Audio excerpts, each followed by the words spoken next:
Hey guys, I just wanted to let you know I just uploaded a 30-minute video to Patreon about the CPS issue.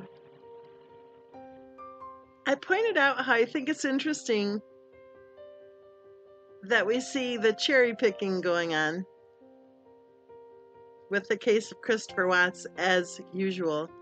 When Christopher Watts says something that the people want to hear, then all of a sudden he's telling the truth, right?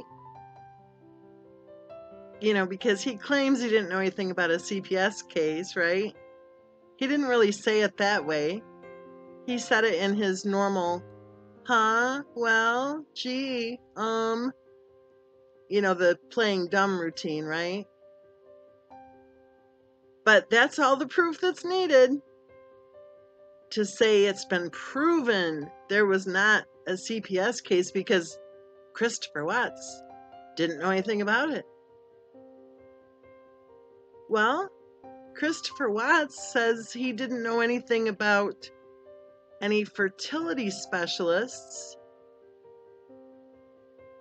You know, we're being told that Christopher Watts' wife needed fertility specialists because she had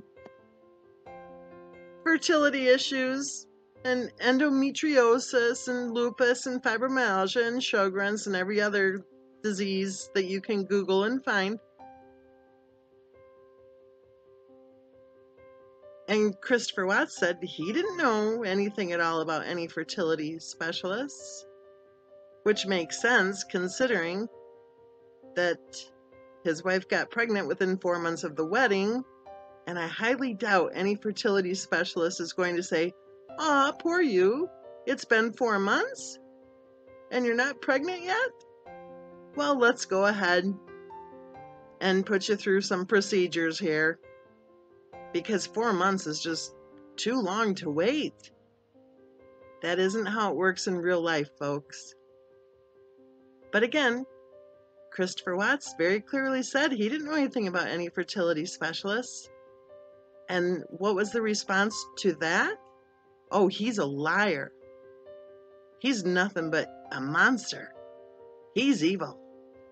He's lying because she needed fertility specialists, because it was a miracle she could even get pregnant. Yeah, okay. And don't forget, Christopher Watts' wife saved his life by detecting his cancer early. Well, that's the claim anyway, except just one little problem with that. Christopher Watts had no idea that he ever had cancer. But again, what's the response? Oh, Christopher Watts, he's a liar. He's a monster. He's evil. So when Christopher Watts offers up his lame, CPS case, all of a sudden, he becomes credible. All of a sudden, his words matter. All of a sudden, he is to be believed. To which I respond, baloney.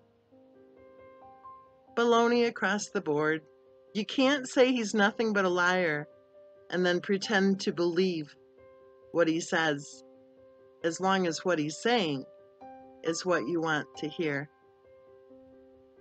You know, the same is true about all the different versions of the tragedy that he has presented so far.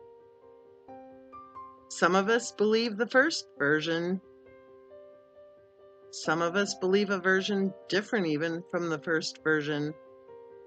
Because some of us actually do believe that when he left for work that morning, he had no clue what was about to occur. Some of us believe the second version. Some of us believe the third version. Some of us believe there were other people involved, and some of us don't.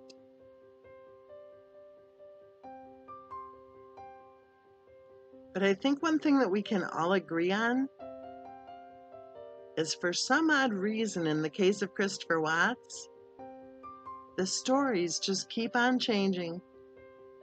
She was a retired nurse. She was a highly successful executive with a billion-dollar company. She was a highly successful employee of a billion-dollar company. She was on a business trip. Really? She was never a nurse. She never even made it through probably even the first semester, if she even started the first semester in any nursing program. That was an all-out lie, an attempt to deceive the masses, a line of bullshit.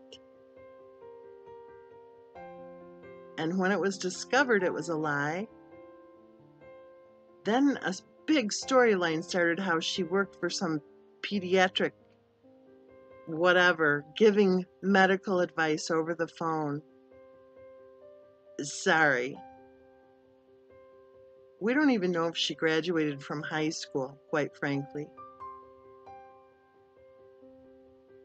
So it's pretty obvious, if you use just a little common sense, that she would not be doling out medical advice to anybody. I know, she liked to call herself Nurse Nene. And in my opinion, unfortunately, I think she thought that poor little Bella and Cece were the patients that she knew deep in her heart she would never have. So I uploaded, like I said, a 30-minute video to Patreon discussing the question of whether or not there was an open CPS case at the time of Christopher Watts' wife's death. I also want to say Merry Christmas to everybody. Be healthy, be safe, and know that you are loved.